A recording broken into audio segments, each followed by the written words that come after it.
দেশে মনে হচ্ছে একদম দুর্ভিক্ষ লেগে গেছে। মনে হয় ঘরে ভাত নেই, কাপড় নেই। কয়দিন পরে মনে হয় খাওয়া-দাওয়াই বন্ধ হয়ে যাবে। এমন একটা অবস্থা হয়ে গেছে। তো তার সেটার একটাই কারণ, তেল নেই, তেল নেই। তেল আসলে কোথায় যায়? সবসময় টিভি নিউজে সবকিছুতেই দেখি তেল আসে প্রচুর। তো আসলে এই তেলগুলা কোথায় যায়? সেটাই হচ্ছে প্রশ্ন। আসসালামু আলাইকুম এভরিওয়ান। সবাই কেমন আছেন? আলহামদুলিল্লাহ।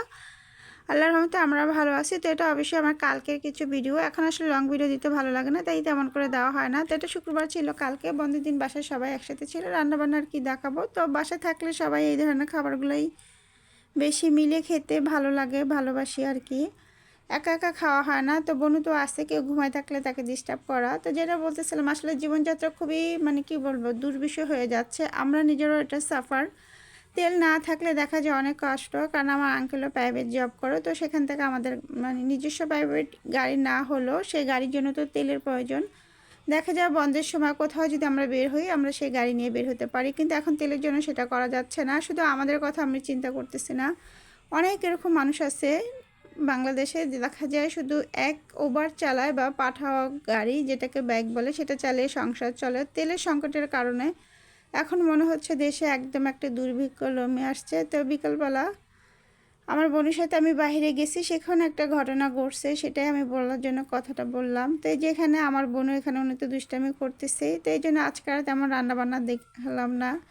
তো আসলে জনযাত্রা মানুষের খুবই কষ্টকর হয়ে যাচ্ছে। অনেকে উবার চালিয়ে মানুষের সংসার চলে, কিন্তু এখন তেলের জন্য দেখা যায় সেটা করতে পারতেছে না। যারা বাইক চালায় তাদেরও ভীষণ কষ্ট হয়ে যাচ্ছে। দেখা যায় এটার উপরেই তার পুরো সংসারটা চলে। তো আসলেই এই তেল আসে, তেল আসে, আমি টিভি নিউজ পেপারে সব কিছুতেই দেখি, কিন্তু আসলে এই তেলগুলো যায় কোথায় সেটাই দেখার বিষয়। আসলে এগুলো যায় কোথায় না, দেশের মানুষের দেশের জিনিস চুরি করে। আর কি বলবো, বাংলাদেশ আসলে একটা, যদিও নিজের দেশের নামে বদনাম করতে হয় না, তারপরও মনে হয় কেন জানি চোরের দোষ। নিজের দেশে নিজে চুরি করা, এটা কি চোর বলা ছাড়া আর কী বলে?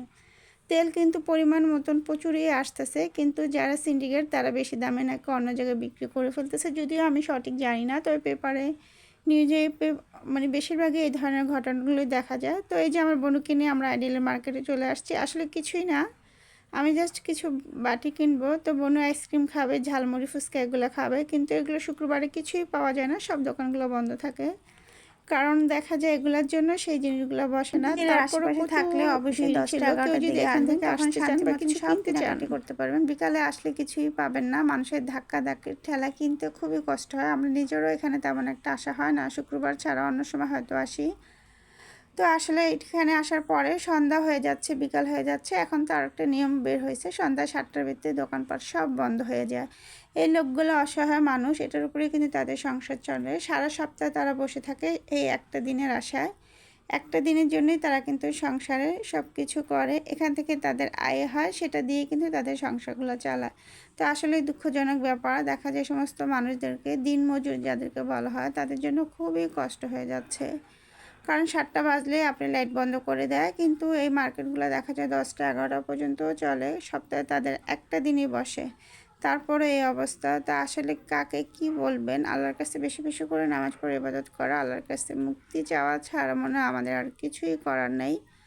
কারণ এদের জন্য কিন্তু কেউ দেখার নাই, সরকারও দেখার নাই, কারণ এদের দায়ভার কিন্তু কেউই নেয় না। যারা চাকরি করে, যারা সরকারি চাকরি করে, প্রাইভেট চাকরি করে, তারা কিন্তু মাস গেলে একটা স্যালারি পায়, সেটা দিয়ে চলতেই পারে।